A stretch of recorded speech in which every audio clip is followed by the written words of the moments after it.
हरि ओम.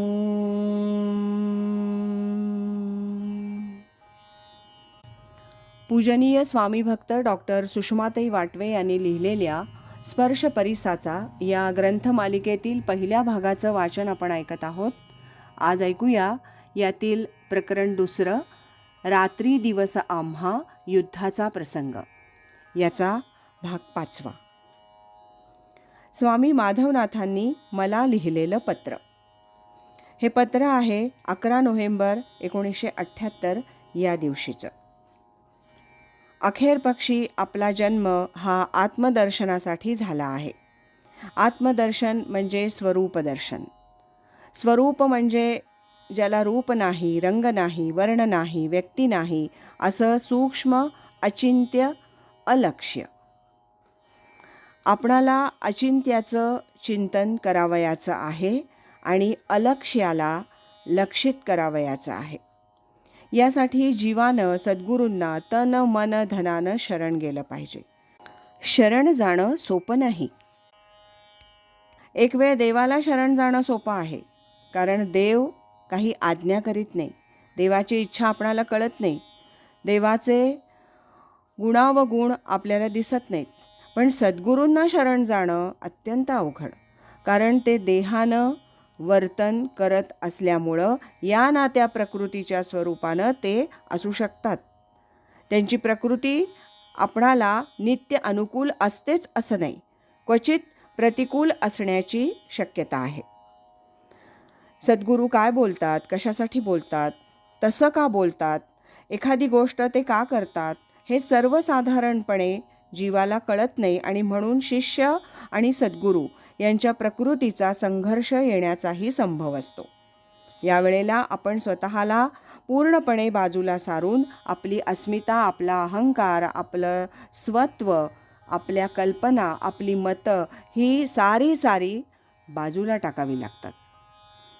सद्गुरूंना शरण जाणं म्हणजे अहंकाराचा संपूर्ण नाश आहे. मीचा मृत्यू आहे. म्हणून सद्गुरू भेटीपासून शिष्याचा दुसरा जन्म झाला असं समजलं जातं. अर्थात ही गोष्ट फार थोड्यांना जमते. ज्यांना ती जमते ते मुक्तच होतात, मोठेच होतात. त्यासाठीच सद्गुरूंनी सांगितलेल्या मार्गानं ध्यान करायचं, नामस्मरण करायचं. शिष्याची प्रगती बरोबर होते आहे का नाही याच्यावर सद्गुरूंचं बारकाईनं लक्ष असतं. जर शिष्याची अहंता आड येत असेल तर त्या अहंकाराचा नाश करण्यास सद्गुरू मागे पुढे पाहत नाहीत. जर त्यांची संपत्ती आड येत असेल तर ती संपत्ती हरण करण्यासही ते मागे पुढे पाहत नाहीत. जर त्याची विद्या आड येत असेल तर विद्येची अहंता किती फोल आहे हे त्याला पटवून देतात. सर्व निंदा पत्करूनही खरेखुरे सद्गुरू साऱ्या गोष्टी शिष्याच्या कल्याणासाठी करीत असतात. कुणी एखादा भाविक शिष्य संयमाचा, तीव्र बुद्धिमत्तेचा, निष्ठेचा त्यांना भेटला तर त्याच्या बाबतीत त्याच्या पारमार्थिक प्रगतीला योग्य होतील त्या साऱ्या गोष्टी सद्गुरू करत असतात. म्हणून साऱ्या संतांविषयी समज गैरसमज समाजामध्ये असतात. संतांना स्वतःची अशी कोणतीच इच्छा नसते. शिष्याच्या इच्छेनं ते चालत असतात. मूल जोपर्यंत ठीक पावलं टाकत जात असतं तोवर आई मागे राहून नुसतं पाहत असते. पण धोक्याची जागा दिसली म्हणजे एकदम जाऊन त्याचा हात घट्ट पकडते. त्यानं ते मूल घाबरलं, रडू लागलं तरी देखील आईला संकट टळल्यामुळं आनंदच होतो. तसाच काहीसा भाव सद्गुरूंच्या सत्शिष्याबद्दल असतो. जेची क्षणी अनुग्रह केला तेची क्षणी मोक्ष झाला. बंधन काही आत्मयाला बोलोची नये. याचा अर्थ बंधन आपणाला नसून जीवाला आहे. ही सर्व बंधनं जीव झुगारून देतो आणि सद्गुरू चरणाला मिठी मारतो. असं झालं तरच त्या जीवाचा उद्धार होऊ शकतो, त्याच्या पातळीला तो जाऊ शकतो.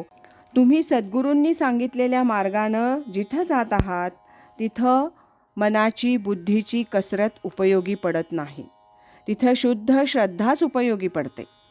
सद्गुरूंच्या शोधात असतानाच फक्त बुद्धीचा उपयोग होतो, मग नाही. मग आपण अगदी निर्बुद्ध व्हायचं, निर्लज्ज व्हायचं. मला वाटतं आज या तुमच्या वाढदिवसाच्या प्रसंगानं मोठी महत्त्वाची गोष्ट मी तुम्हाला सांगून राहिलो आहे. साधनेचा हा शेवटचा टप्पा असतो. साऱ्या साधना शरणागतीमध्ये विसर्जित होत असतात. ही शरणागती किती पाहिजे याची कितीतरी उदाहरणं ज्ञानेश्वर महाराजांनी ज्ञानेश्वरीत दिलेली आहेत. लवण पाण्यात टाकल्यावर जसं विरघळून जातं तसं सद्गुरूंशी अगदी एकरूप व्हायचं. सुवर्णमणी सोनया ये कल्लोळू जैसा पाणिया, तैसा मज धनंजया शरण येतो. सर्व धर्म अधर्म ज्या देहाला लागलेले आहेत, जी देहबुद्धी अविद्येतून निर्माण झालेली आहे, अहंकारातून निर्माण झालेली आहे, त्या अहंकाराचा ठाव ठिकाणा पुसण्यासाठी सद्गुरूंनी जन्म घेतलेला असतो आणि हेच ते त्यांच्या उत्तम शिष्याला सांगत असतात. मा एकम शरणम व्रज इति अलम स्वामी माधवनाथ. या पत्रवाचनाबरोबरच प्रकरण 2 रात्री दिवस आम्हा युद्धाचा प्रसंग याचं वाचन आता समाप्त होत आहे. उद्यापासून आपण सद्गुरू माझा मायबाप या 3ऱ्या प्रकरणाचं वाचन क्रमशः ऐकूया. सद्गुरू असती अंतरात, सत्शिष्याते जागवीत. हरि ओम तत्सत.